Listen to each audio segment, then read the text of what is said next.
고수의 전략입니다. 정말 귀한 분 오셨습니다. 올곧은 선비 정신으로 보수 진영에 계시지만 할 말 제대로 하시는 분입니다. 조갑재 TV 조갑재 대표님 오셨습니다. 어서 오십시오. 네, 안녕하세요.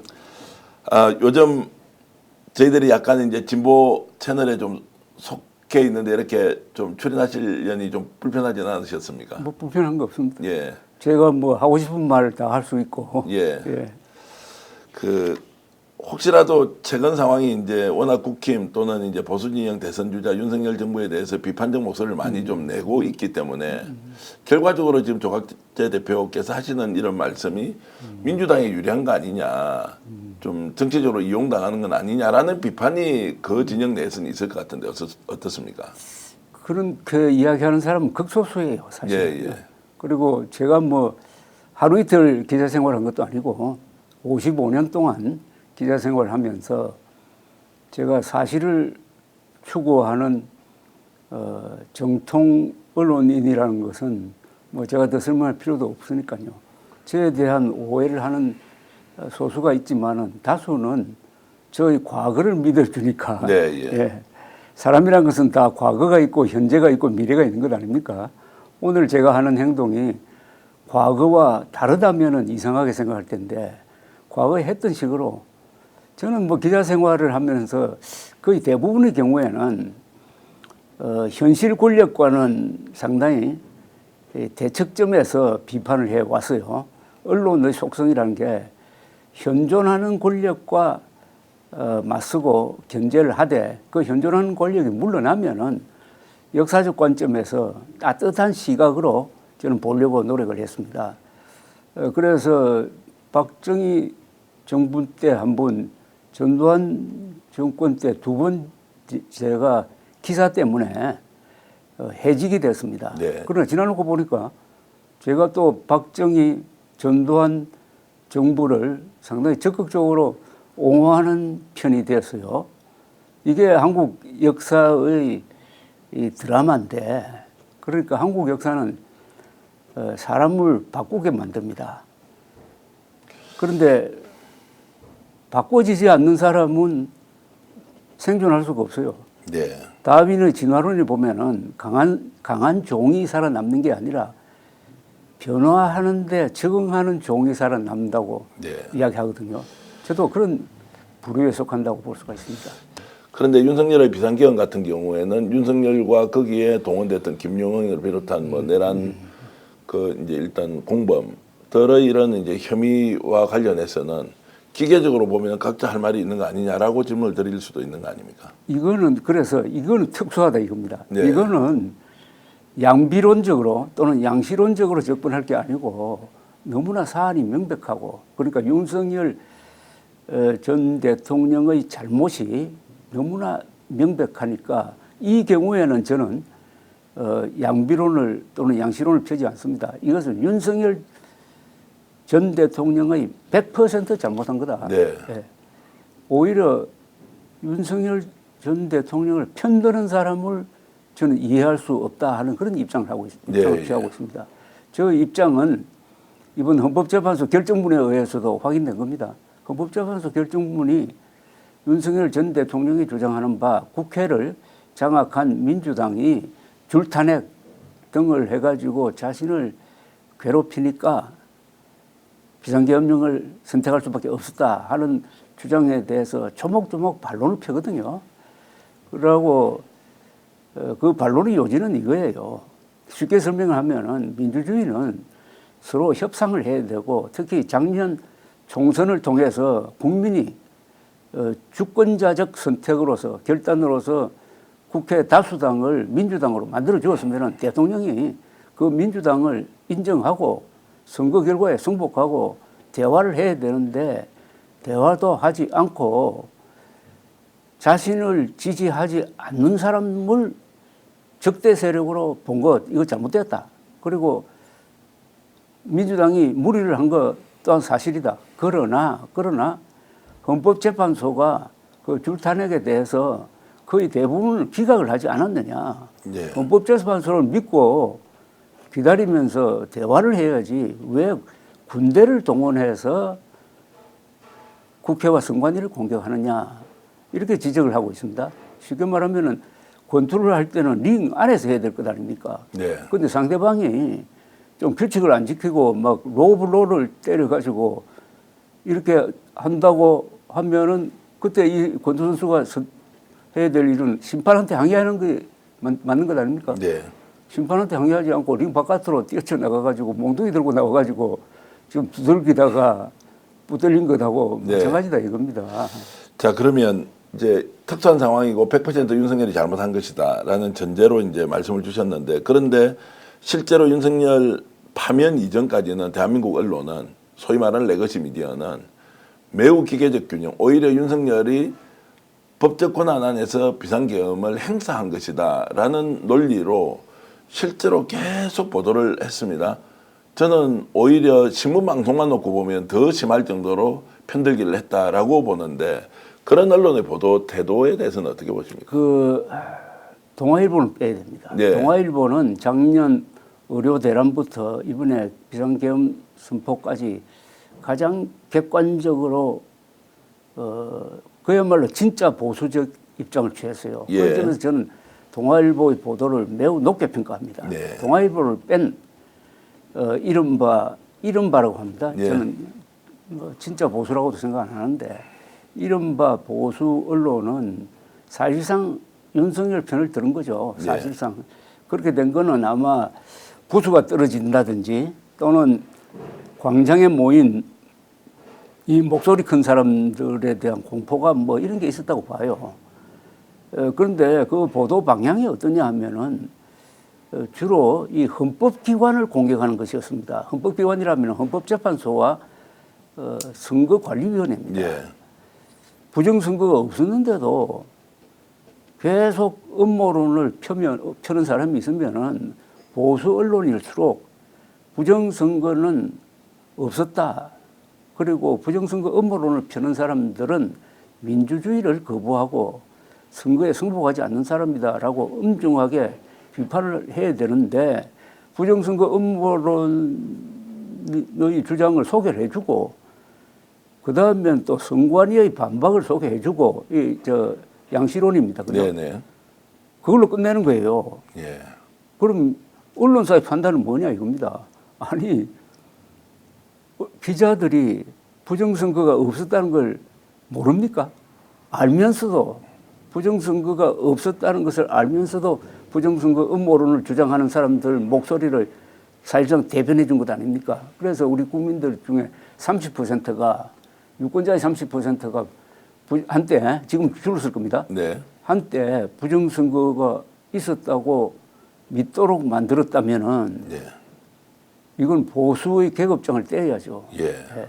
그러면 보수라는 것은 법과 사실이라는 두 기준을 이탈하면 안 되거든요. 예. 그 다음에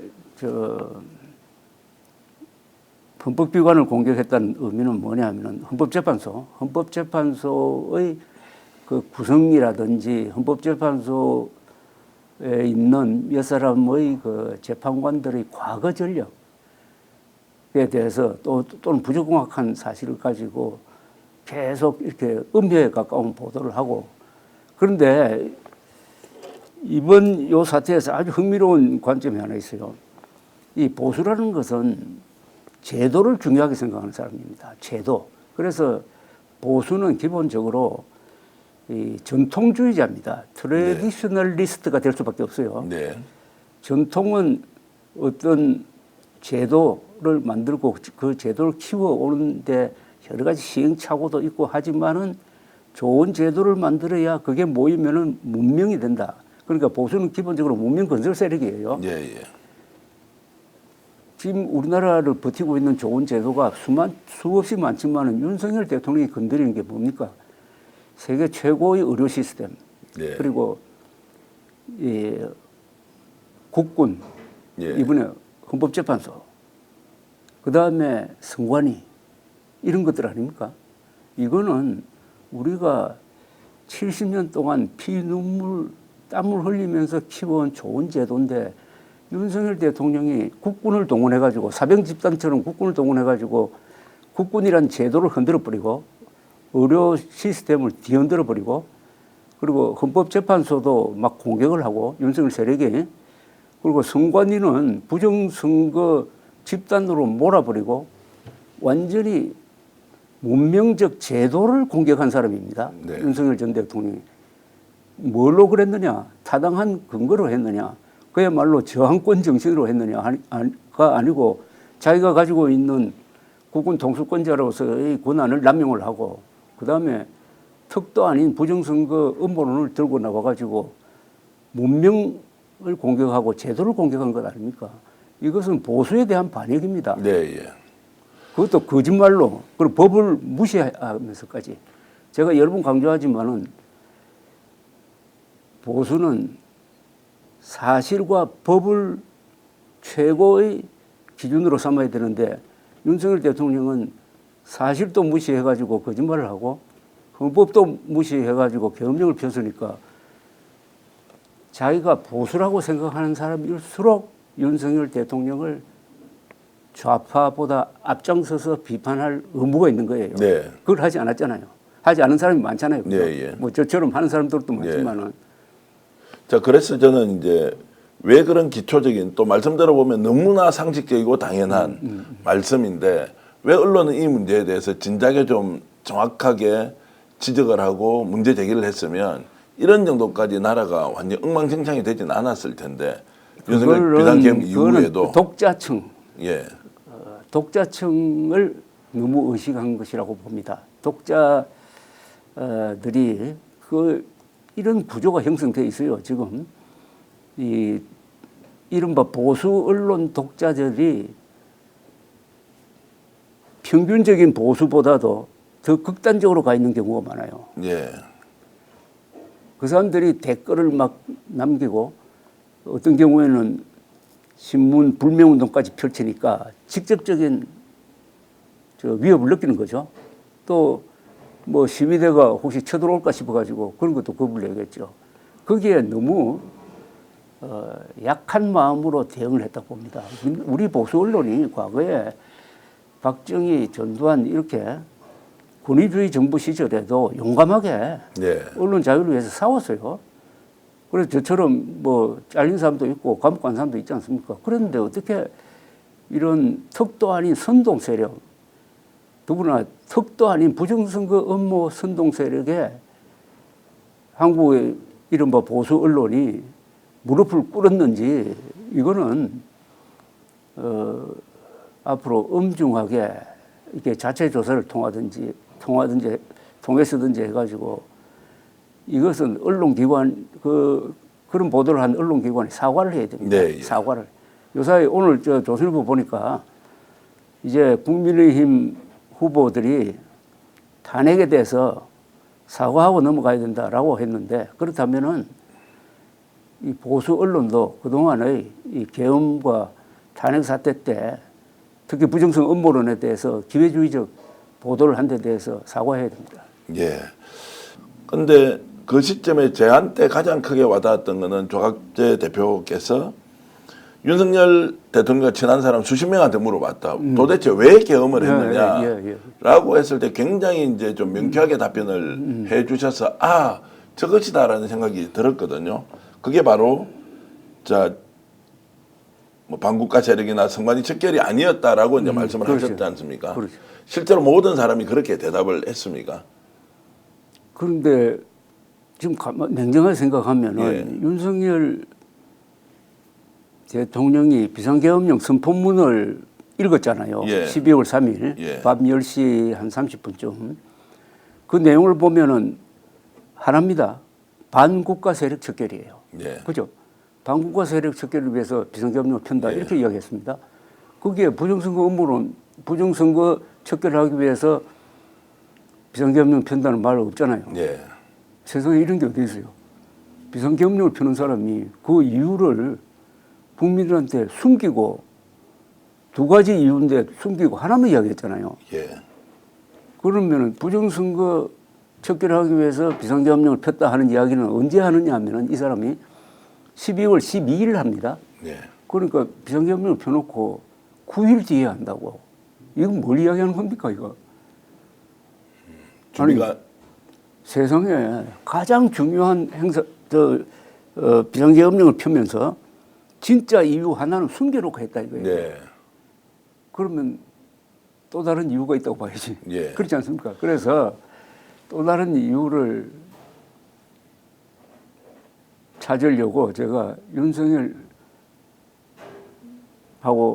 지근거리에 있는 사람들 만나면은 항상 똑같은 질문을 했어요. 예. 당신은 어떻게 생각하느냐? 이거 비상계엄령 선포가 반국가 세력 척결을 하고 성관이 바로잡는 거라고 생각하느냐라고 물었을 때 그게 맞다고 생각하는 사람은 제가 한 사람도 본 적이 없고 예. 그건 다 명분이고 예. 그것은 아마 부인 보호일 것이다. 김건희 보호, 예. 김건희 씨 보호일 것이다라고 합디다. 예. 제일 잘 아는 사람일수록 그러나 그런 내용은 기사로는 잘 반영이 안 됐잖아요. 예, 예. 그럼 이건 기자의 책임입니다. 예. 이런 거는 기자들이 집중적으로 취재를 해야 돼요. 그리고 이걸 쓰지 않으면 국민들은 이 비상계엄 선포의 진짜 이유를 모르고 지나갑니다. 예. 모르고 지나가면은 국민들의 행동이 틀려진다 이 말입니다. 그죠? 예. 비상계엄령 선포의 진짜 이유는 김건희 특검법 재의결을 막기 위한 것으로 보인다라고 쓴 최초의 그런 조선일보 양상훈 주필이 칼럼에서 쓴 겁니다. 예, 예. 그 정도예요. 예. 그 정도인데 근데 이거는 지금 한국에서 기자라는 신분으로 아마 생활하는 사람이 한 3만 명 넘을 거예요. 예. 3만 명이면 3개 사단 이상입니다. 예, 예. 세계에서 인구당 기자 수가 아마 제일 많을 겁니다. 그럼 이렇게 많은데 진짜 계엄 이유는 뭐냐 하는 데 대해서 취재를 해가지고 보도하는 사람이 한 10명 나와야 될 거 아닙니까? 예. 근데 지금은 한 번도 윤석열, 김건희 또는 국힘에서 계엄의 이유가 김건희 보호를 위해서 그랬다 또는 무속적 영향이다라고 공식적으로 얘기하는 데는 없습니다. 없죠. 이게 어떻게 보면 좀 불행한 것 아닙니까? 취재를 해서 알리거나. 이거는 우리 언론의 직무유기입니다. 예. 예, 근데 미국 언론 같으면 가만히 있지 않죠. 예. 그걸 집중적으로 파죠.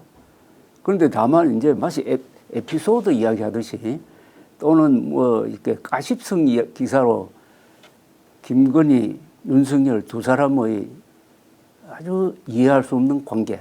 네. 어떻게 보면은 김건희 씨가 갑이고 윤석열 전 대통령은 어린 것 같은 그 두 사람 사이의 이상한 역학 관계라고 할까요?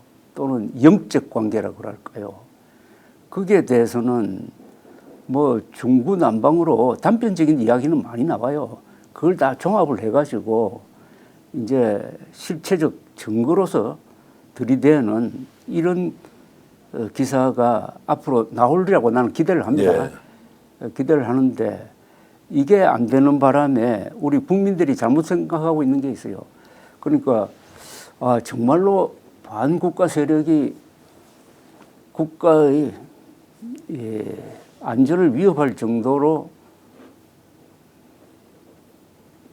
퍼져 있구나. 네. 또는 부정선거가 진짜 있었구나.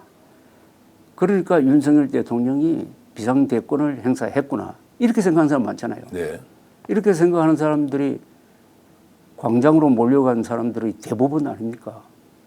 그건 기자가 정확하게 보도를 만약 가상으로 이번 진짜 계엄의 이유는 윤석열 대통령이 김건희 씨를 보호하기 위한 것이었다.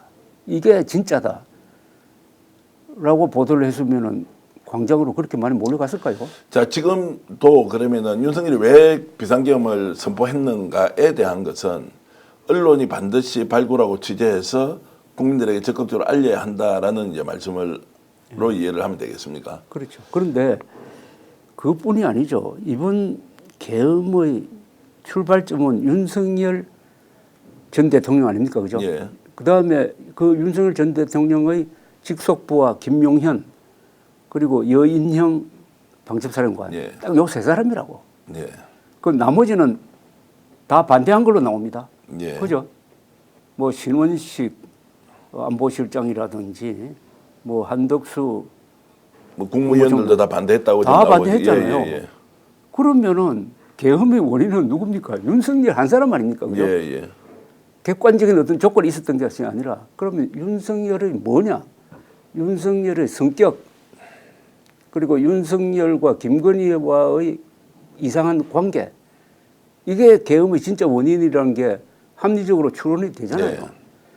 여기에 약간 해설을 붙이는 사람들이 3대 중독이다. 중앙일보 김정하 논설위원이 초기에 쓴 글인데 3대 중독은 뭐냐? 권력 중독이다. 특수부 검사로서 이 아나무인적인 예. 행동을 하면서 오랫동안 검사 생활을 한 거기서 나오는 거. 그다음에 유튜브 알고리즘 예. 자기가 좋아하는 유튜브만 보다가 거기에 빠져버렸다. 넌 이유 중에 하나가 이제 부정성 음모론에 빠졌다는 뜻도 될 거고 세 번째가 알코올 중독이라고 그랬어요. 예. 알코올 중독. 이 세 개가 합쳐졌다. 여기에 플러스를 하면은 무속적 영향. 예. 이게 윤석열 전 대통령이란 독특한 캐릭터를 만든 것이고 여기에 그 부인이 견제 역할을 한 게 아니라 오히려 그걸 더 강화시키는 영향을 했으면은 이게 상승작용이 일어나는 거죠. 예. 김건희 씨, 윤석열 전 대통령 둘 다 정상적이라고 볼 수 없어요. 그 두 사람이 서로 이렇게 항상 생활을 같이 하고 하면은 거기서 뭐 스파크가 일어나든지 상승작용이 일어나가지고 그게 저는 이번 계엄의 특징을 망상과 발작이란 말로 표현하거든요. 예. 망상에 의한 발작적 계엄이다. 예. 그 말은 윤석열 대통령이 비정상적인 사람이다. 뭐 쉬운 이야기로 미쳤다 이제 이런 이야기로 저는 그냥 뭐 그렇게 들리기도 할 하는데요. 수가 있죠. 그런데 이제 이렇게 실체적 진실이 명확하고 뭐 저희들이나 좀 상식적인 사람은 당연히 김건희 때문에 비상계엄을 선포했고 감당할 수 없는 일을 만들었다고 이제 알고 있는데 문제는 초반부터 언론에서 이렇게 딱 블락킹을 치면서 윤석열이 어쩔 수 없이 야당 때문에 줄탄핵 때문에 무엇 때문에 자 비상계엄을 할 수밖에 없었다는 걸로 논리적으로 방어를 해주지 않습니까? 그게 제일 앞장선 게 이제 국힘 쪽이었고 오히려 국힘에서 윤석열을 비판하는 사람은 당에서 뭐 출당까지 해야 되는 정도의 일종의 배신자 프레임을 만들고 자, 이렇게 했던 것은 이제 너무 이상하기도 하지만 이제 그것이 일종의 프레임이 되어가지고 바깥에 극우 극단 세력들이 나와서 막 준동을 할 때 선거 부정이다 무엇이다 하면서 이런 것까지 이제 만들어내는데 가만히 보니까 윤석열이 아니라 언론이 그런 악행의 최선두에 있었던 거 아니냐 이제 이런 생각이 좀 들어서 너무너무 이제 언론의 역할이 방기된 거 아니냐라는 생각은 좀 들었습니다. 뭐 그 점은 제가 뭐 여러 번 지적한 건데 예. 거기에 지금 하나 빠진 게 있죠. 이렇게 하면은 민주당이 집권할 것이다. 이재명 전 대표가 대통령이 될 것이다 하는 데 대한 공포감이죠. 예. 그런 걸 막기 위해서는 즉 민주당 집권 즉 이재명 대표가 대통령이 되는 것을 막기 위해서는 다소 거짓말을 해도 괜찮다. 다소 음모론자 편을 들어도 괜찮다 하는 그런 일종의 도덕적 해이가 생기는 거죠. 그거는 언론 쪽입니까? 아니면 그 언론, 국힘 지지자들, 정치인들도 마찬가지입니까? 국민이 다 마찬가지. 국민의힘이든지 일부 보수 언론이 가지고 있는 심리적 그런 거죠. 그러니까 이재명 전 대표와 민주당이 집권하는 것을 막기 위해서는 언론의 정도에서 벗어나도 괜찮다. 국민의힘은 더 말할 것도 없고 국민의힘은 뭐 정당이니까 그게 상당히 위험한 진영 논리거든요. 예. 이제 여기에 진영 논리가 발동한 겁니다. 그러니까 언론과 진영 논리는 반대말입니다. 이게 예. 기자 정신의 반대말은 뭐냐 물어보면은 저는 농담삼아 맨정신이라고 이러는데 예. 사실은 기자 정신의 반대말은 진영 논리죠. 예. 진영이란 건 뭡니까? 사실이냐 여부가 중요한 것이 아니라 누구 편이냐가 더 중요하다는 것 아닙니까? 한국은 이게 남북 간의 좌우 대결 또 대한민국 안에서의 좌우 대결 이게 이념적 대결이 진행되다가 보니까 진영 논리가 생길 수밖에 없는데 그러더라도 언론은 그 진영 논리의 틀 속에서 사실 중심의 보도를 할 수밖에 없고 사실 보도는 충실하게 하되 사설이라든지 논평을 통해서 그 언론사의 의견을 말할 때는 솔직하게 이야기하는 거예요. 이게 미국 언론인데 뉴욕타임스나 워싱턴 포스트가 민주당 계열이지만은 사실 보도는 정확하게 합니다. 그러나 사설을 통해서는 나는 뭐 트럼프에 반대한다든지 나는 뭐 이번에는 우리는 바이든을 찍는다든지 하는 것을 명백하게 합니다. 그런데 우리는 아직도 언론의 연륜도 약하다가 보니까 이 사실 보도와 사설 이게 뒤엉켜 가지고 어느 한편을 들어버려요. 그래서 윤석열 정권 등장하고 나서 한국의 상당수 보수 언론이 박수부대로 바뀌고 말았습니다. 네. 팬클럽으로 바뀌고 말았습니다. 팬클럽으로. 그런데 중요한 사안에 대해서 그렇게 했다 이거죠. 그 중요한 사안은 뭐 딱 제가 세 개를 든다면 첫째 윤석열 대통령이 당선인 시절에 법적 권한 아무것도 없으면서 대통령실을 청와대에서 국방부 건물로 옮기겠다는 발표를 합니다.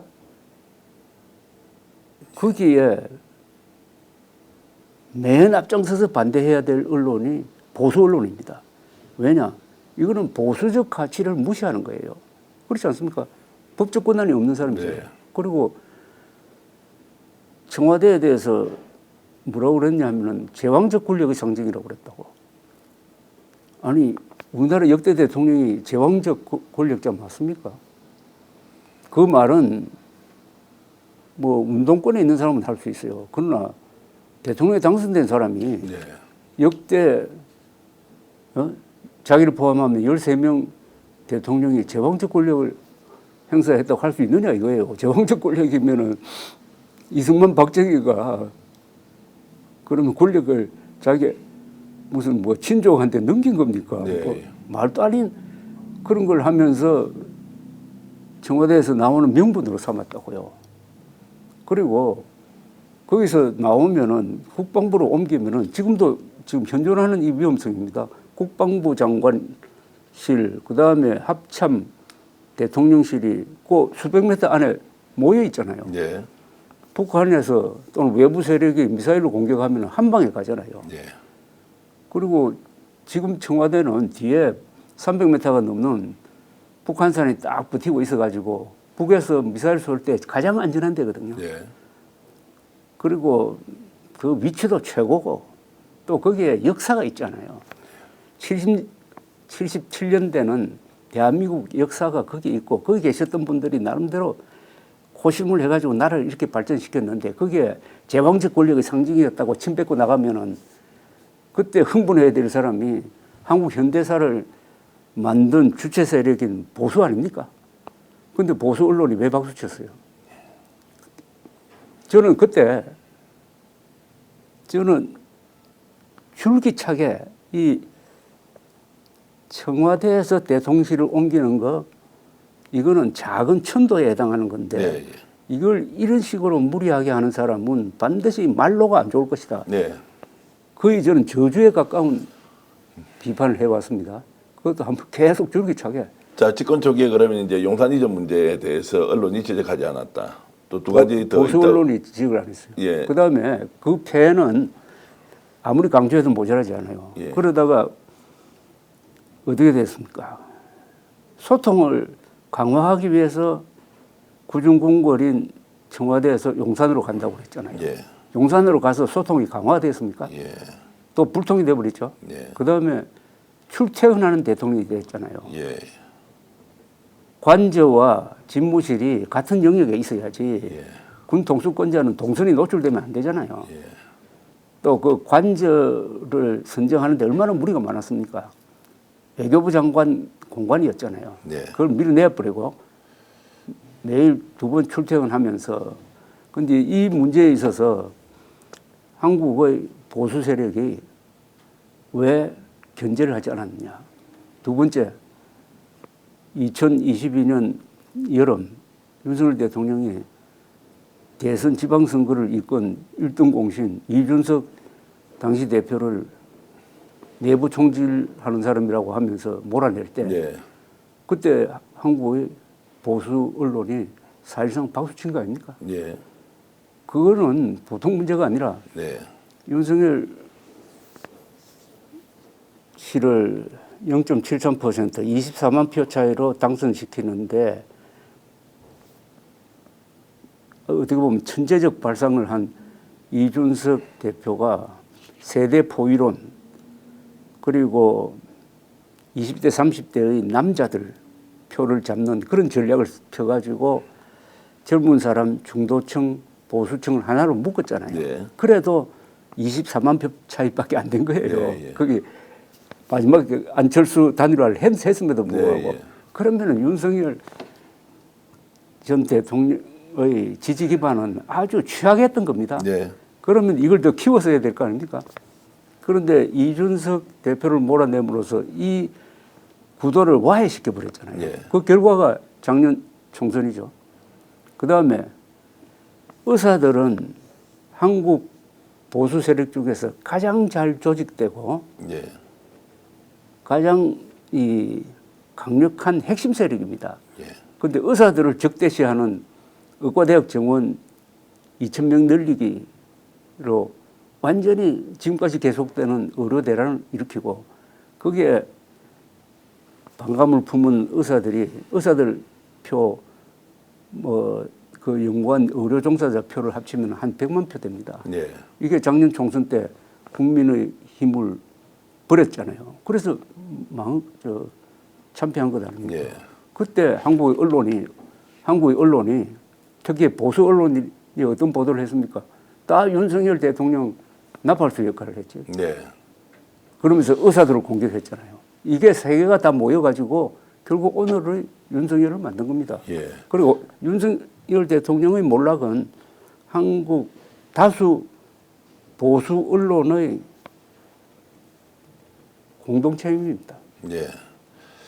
진보 언론이라고 소위 칭하는 사람들이 진보 진영 논리에 이렇게 이제 편성되어 있는 것과 보수 언론이 보수 정치 진영의 논리에 이렇게 편성이 되어 있는 것과 비교를 하면 그냥 피장파장입니까? 어떻습니까? 냉정하게 좀 말씀을 해주시면. 그것은 저는 진보라고 안 하고 좌파라고 부르는 게 편한데 예. 좌파 언론의 진영 논리가 훨씬 강하죠. 그렇습니까? 아니 지금 이른바 진보라고 하는 사람들 중에서 저처럼 이재명 대표를 비판한 사람 있습니까? 저처럼 문재인 정권을 비판했던 사람 있습니까? 저처럼 노무현, 김대중 비판했던 사람 있습니까? 특히 대북 정책에 대해서. 그러나 보수는 진영 논리로 가더라도 보수가 양보할 수 없는 가치가 있으므로 그걸 지키는 사람들이 있어요. 그런데 2008년 광우병 선동, 광우병 난동이죠. 세계에서 가장 안전하게 관리되는 미국산 쇠고기를 먹으면 인간 광우병에 걸린다고 MBC가 선동하고 KBS가 거기에 합세하고 해가지고 몇 개월 동안 광화문을 완전히 난장판으로 만들었을 때 누가 이른바 진보 진영에 있었던 사람 중에 누가 이건 안 된다고 욕먹으면서 나섰던 사람이 있습니까? 난 기억 안 해요. 기억한다면 그 사람은 아마 영웅처럼 기록될 텐데 그러나 저는 좌파 진영의 그런 진영 논리는 사실은 비판할 가치가 없다고 보는 사람이에요. 왜냐? 좌파 진영의 지금 좀 달라졌을지 모르겠습니다만 확인할 필요가 있고요. 좌파 진영의 기본적인 가치 체계는 계급투쟁론입니다. 계급투쟁론. 계급투쟁론은 어차피 진영 논리예요. 그러나 보수는 개인과 국민 중심입니다. 그러니까 보수는 진영 논리를 하면 안 돼요. 그것은 보수를 배반하는 겁니다. 그러나 좌파는 진영 논리로 갈 수밖에 없어요. 그러니까 제가 보수의 진영 논리를 좌파의 진영 논리보다 더 비판하는 이유입니다. 이게. 네. 이게 지금 이제 좌파가 진영 논리에 오히려 더 좀 깊이 이렇게 이제 좀 빠져 있다거나 그런 경향이 있다는 것이 지금 현재 윤석열 이제 비상계엄 사태 위에 나타나고 있는 이제 뭐 좌파라고 표현하지만 진보 언론 이런 쪽에서는 오히려 진실을 끝까지 파헤쳐서 실체적인 사실을 국민들에 알려줘야 된다는 것 때문에 계속 취재 활동을 하고 노력하고 유튜브를 중심으로 좀 이렇게 적극적으로 지금 하고 있지 않습니까? 이것이 진영 논리에 근거해서 한다라고 보기는 좀 어려울 것 같은데 어떻습니까? 그것은 지금 그쪽 언론이 지난 윤석열 대통령 집권기에 예. 윤석열 또는 김건희 여사 두 사람에 대한 아주 공격적 취재를 예. 해가지고 특종도 이렇게 했어요. 예. 그건 저는 평가를 합니다. 평가를 하지만은 그것은 윤석열 대통령을 싫어하는 입장에서의 보도다 이겁니다. 네. 그러나 제가 저를 예를 들면은 좀 그런데 저는 보수지만은 예 근데 김영삼 정부 시절인 1995년 9월 월간조선에서 특종을 했는데 12.12 사건은 녹음되었다 해가지고 보안사가 12.12 사건 때 각 장군들의 전화를 녹음해가지고 보존하고 있는 걸 녹음 테이프로 만들어가지고 공개한 적이 있습니다. 이게 아주 그 뒤에 5.18 특별법이라든지 전두환 노태우 구속을 부르는 역사재판의 하나의 그 동기가 됐는데 그거는 어떻게 보면 보수 언론이 보수 정권 또는 보수 세력에 불리한 보도를 한 거예요. 네. 그러나 사실이니까 어떻게 합니까? 예, 예. 사실이니까. 저는 좌파 또는 진보라고 불리는 쪽에서 그 좌파 정권의 치명적인 그런 특종이나 폭로를 한 기억은 없어요. 실제로 없기 때문이다라고도 할 수 있고 있지만 봐주고 넘어가는 것이다. 이제 이런 부분은 좀 논란이 있을 것 같은데. 그런데 이런 특종을 해야죠. 예. 김대중, 김정일, 예. 저 평양회담 2000년 6월 평양회담에 그 뒤에서 뭐 박지원 씨가 중간에 끼고 해가지고 북한에 4억 5천만 달러의 현금을 현대그룹을 앞세워가지고 주었잖아요. 예. 그거는 제가 있던 월간조선에서 특종을 했습니다. 예. 예. 이런 특종은 제가 하는 게 아니라 진영 논리에 사로잡히지 않는다면 한겨레나 예. 뭐 MBC가 할 수 있었다고 봐요. 예. 예. 그런데 안 했잖아요. 그런데 우리는 했잖아요. 그래서 이런 문제의 도덕성을 따지면은 보수 언론이 항상 앞에 있었어요. 예. 앞에 있었습니다. 그러나 윤석열 정권 들어서고 나서 그런 도덕적 우위가 약해졌다 이겁니다. 예. 그 점을 지적하는 겁니다. 제가 모두에 좀 질문을 드렸지만 이제 결과적으로 민주당이 좀 유리한 상황. 지금 보수에 대한 냉정한 비판을 하면서 대선이라는 것은 어쨌든 두 가지의 선택지를 놓고 그냥 보수냐 진보냐 이렇게 선택을 하는 것이라면 지금 조갑재 대표님의 이런 이제 여러 비판들이 결과적으로 민주당이 이제 유리하다고 작동되는 것은 사실이다. 그러나 그것은 의도를 가지고 하는 것은 아니라는 걸 이제 잘 알겠고요. 저는 그게 결과적으로 이재명 또는 민주당에 불리하다고 생각합니다. 아, 결과적으로 불리하다. 왜냐? 그 이유는 간단하죠. 지금 일부 보수 세력이 저를 비판하는 이유가 윤석열 편을 들어야 된다는 거 아닙니까? 거두절미해서 이야기하거든요. 네. 계엄도 옹호해야 되고 탄핵도 반대해서 해야 되고 그렇죠. 네. 그렇게 했어야 된다. 그럼 그 결과가 뭡니까? 그런 스탠스로 선거에 임하면은 뭐 대선 하나만 하죠. 하나만 하죠. 예. 저는 그래서는 안 된다는 거지. 예, 예. 그러니까 제가 주장하는 거는 12월 4일 한동훈 노선이 옳았다는 거지. 그때 예. 제명하라고 그랬잖아요. 예. 윤석열 제명하고 국민들한테 깔끔하게 사과하고 이 비상계엄을 법적으로 응징하는 데 앞장서고 그리고 정치적 타협점으로는 윤석열 대통령이 기한을 정해서 하야한다는 그 질서에 있는 퇴진 타임라인을 발표를 하고 그쪽으로 갔었어야죠.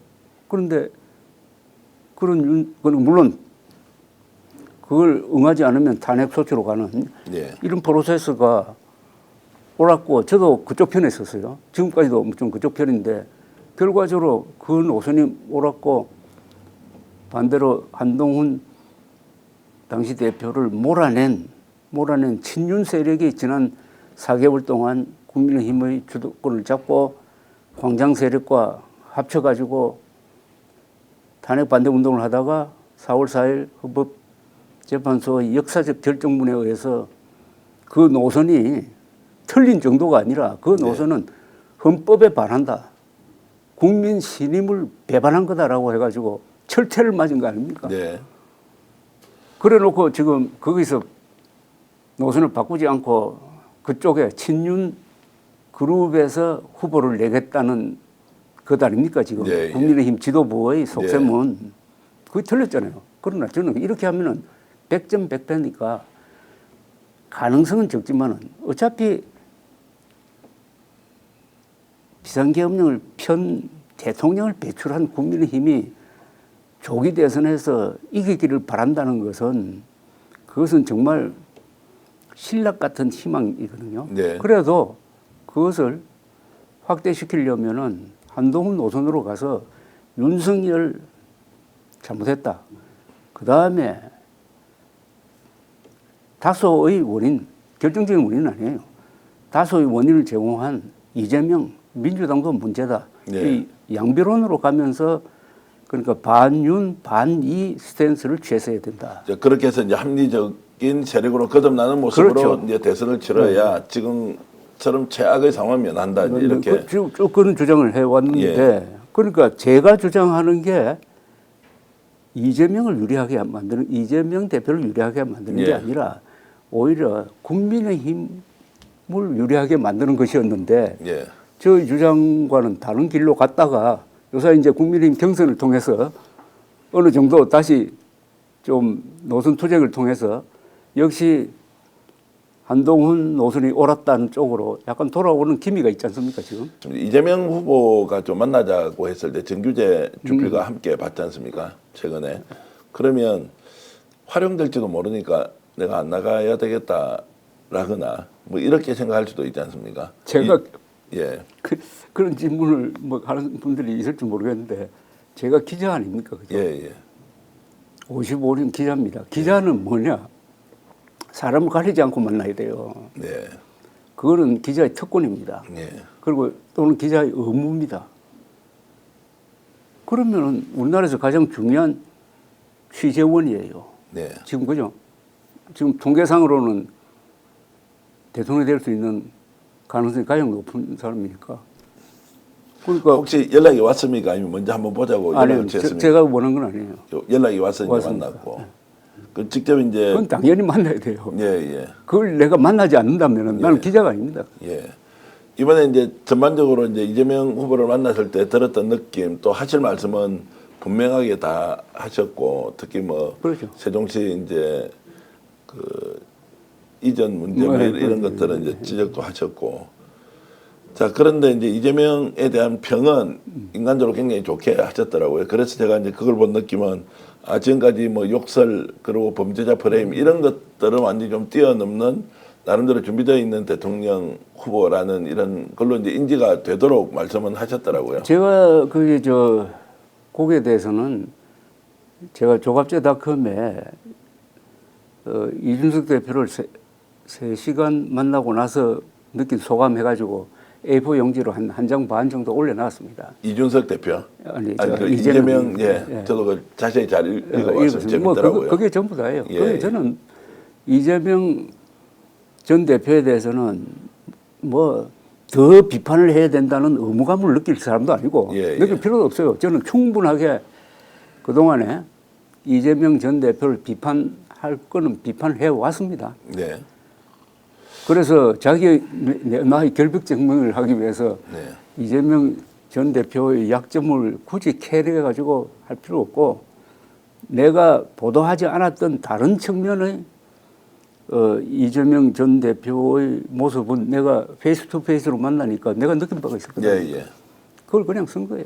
3년 전에 윤석열 후보와 경쟁하던 이재명 후보, 지금 이제 대선 후보로 뭐 1위 할 가능성이 압도적으로 높은 이 상황에서 정치인 이재명, 3년 전과 지금 비교하면 좀 구분이 되십니까? 그때나 지금이나 다 비슷하신가요? 우선 이재명 전 대표에 대한 저의 비판, 과거의 비판은 뭐냐 하면은 거짓말을 많이 했다. 정과 사범이라는 그게 또 사범의 질이라든지 이런 문제, 그다음에 대북 정책, 그리고 대한민국 역사관에 대한 저와 완전히 다른 시각, 이런 점을 제가 주로 비판을 해왔습니다. 그래서 이번에 만났을 때는 굳이 그걸 뭐 꺼내고 싶은 마음은 없었어요. 그러나 수도 이전 문제는 굉장한 그 국가 정통성과 관계되는 문제예요. 그래서 그에 대해서는 확실한 입장이 뭔지를 알고 싶었습니다. 그게 제일 궁금을 했어요. 거기에 대해서는 이재명 전 대표 이야기는 일단 용산으로 들어가서 거기서 근무를 하다가 청와대를 고쳐서 청와대로 들어간다. 그 다음에 다른 국회라든지 대통령실을 세종시로 옮기려면은 헌법 개정이 필요하고 또 국민들 반발이 있을 것으로 예상한다. 굳이 여기에 힘을 뺄 필요가 있을까 하는 정도로 이야기를 했습니다. 네, 신중론을 이제 펼쳤다. 저는 그 입장이 이해가 됐습니다. 이해가 됐어요. 자, 그러면 이제 제가 좀 구체적으로 질문을 드리면 이재명 후보 직접 이번에 만나보니까 대통령감으로 손색이 있다 없다, 충분하다, 이런 부분에 대해서 질문을 드리면 어떻습니까? 그것은 지금 국민들의 50% 이상이 최근 조사에는 약 50%가 이상이 다음 대통령감으로 생각하고 있는 걸로 나왔잖아요. 이른바 요새 유행하는 말로 그게 집단지성이라면은 그게 하나의 지표가 된다고 봅니다. 제가 대통령감이다 아니다라고 판단하는 것은 여기서는 별 의미가 없어요. 그래서 선거 결과가 대통령을 만들면은 그건 무조건 받아들여야 돼요. 그래서 우리나라 사람들이 선거의 의미를 너무 과소평가하는데, 선거는 주권자인 유권자의 결단입니다. 그게 이번에 투표에 참여할 사람이 한 3천만 명 넘을 거예요. 그 3천만 명이 투표를 통해서 행사한 결과로서 어떤 사람을 대통령으로 딱 만들면 그 대통령이 인정해야 돼요. 저는 항상 그런 입장이었습니다. 1987년 1로 3김 대통령 선거 때 그때 36.6%를 받은 노태우 대통령이 당선됐어요. 저는 그 선거에서 노태우 대통령 반대했습니다.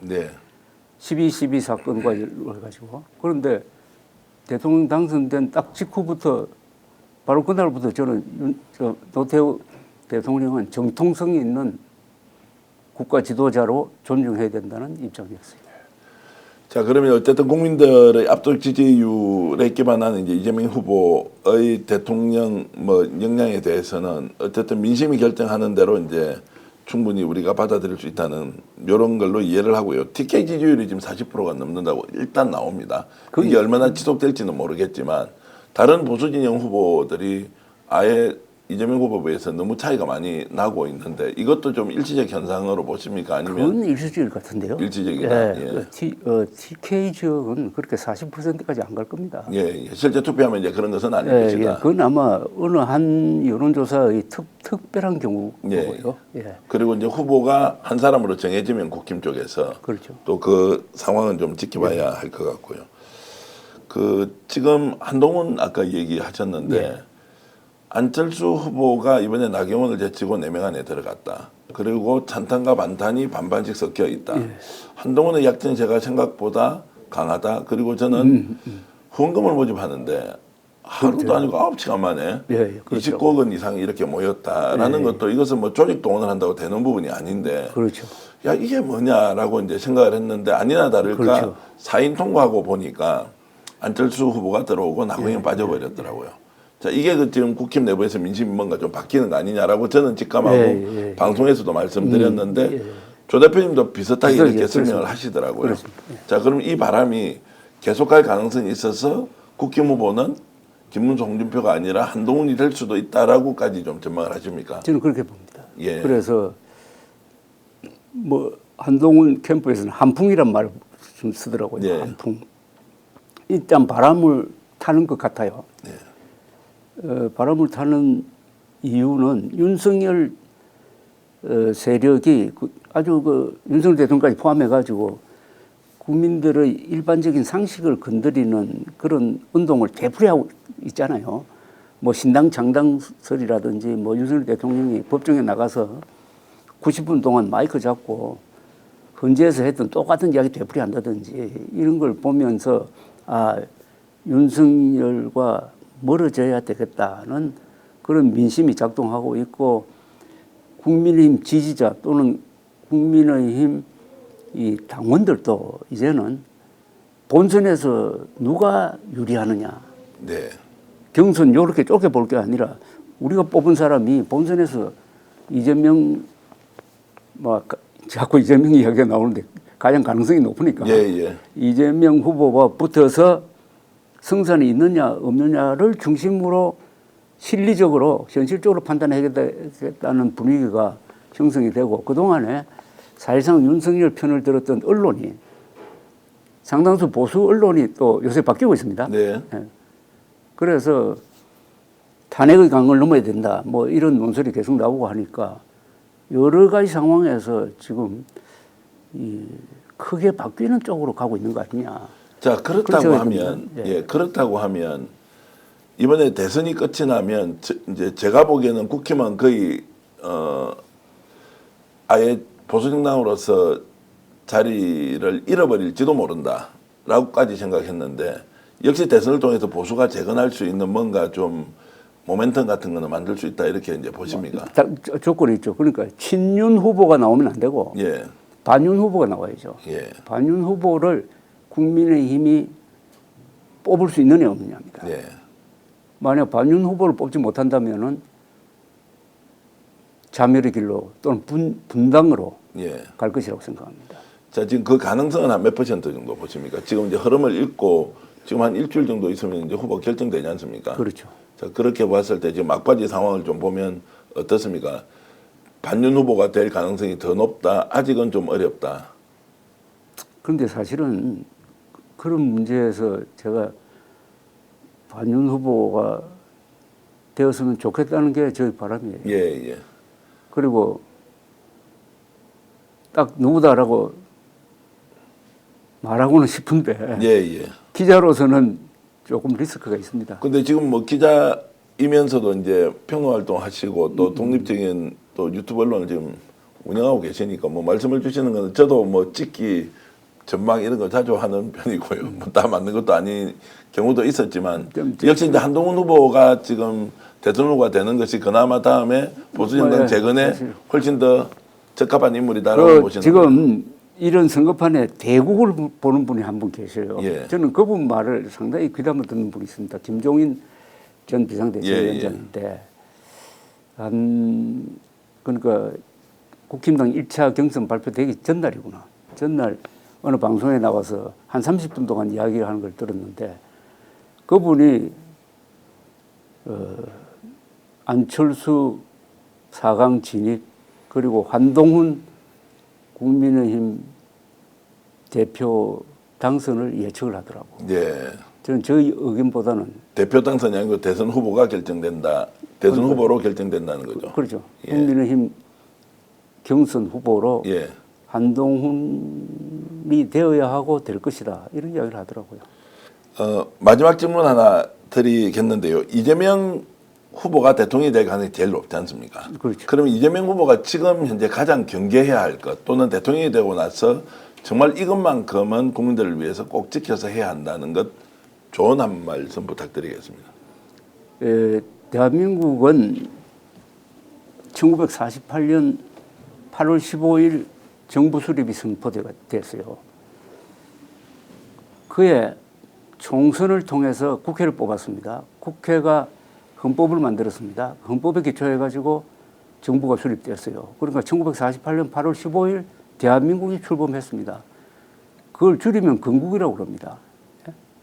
그걸 부정하면 안 된다는 거고. 그래서 취임하고 나서 얼마 있어가지고 8.15 기념사를 할 겁니다. 네. 8.15 기념사에 8월 15일은 해방된 날이고 동시에 대한민국 정부가 수립된 날이라는 요 이야기를 꼭 해야 됩니다.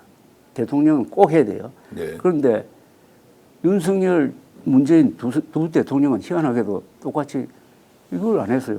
정부 수립이란 말을 안 하더라고. 그러면 해방된 날이라고만 이야기해. 그럼 되겠습니까? 예, 그 말씀 이제 지금 하나 꼭 지키면 좋겠다. 꽉 지켜야 국가 정체성과 관련된 물론이죠. 부분이다. 예. 그다음에 이 국가 정체성과 대한민국의 정통성과 관련된 불필요한 논쟁은 안 했으면 좋겠어요. 예. 그다음에 헌법의 모든 말은 대통령의 말은 다 헌법에 기초를 해야 됩니다. 헌법에 보수 진보 있습니까? 없죠. 그러면은 대통령 되고 나서는 보수 진보란 말 안 해야 됩니다. 네. 보수라고 진보라고 하는 순간부터 편가르기를 합니다. 네.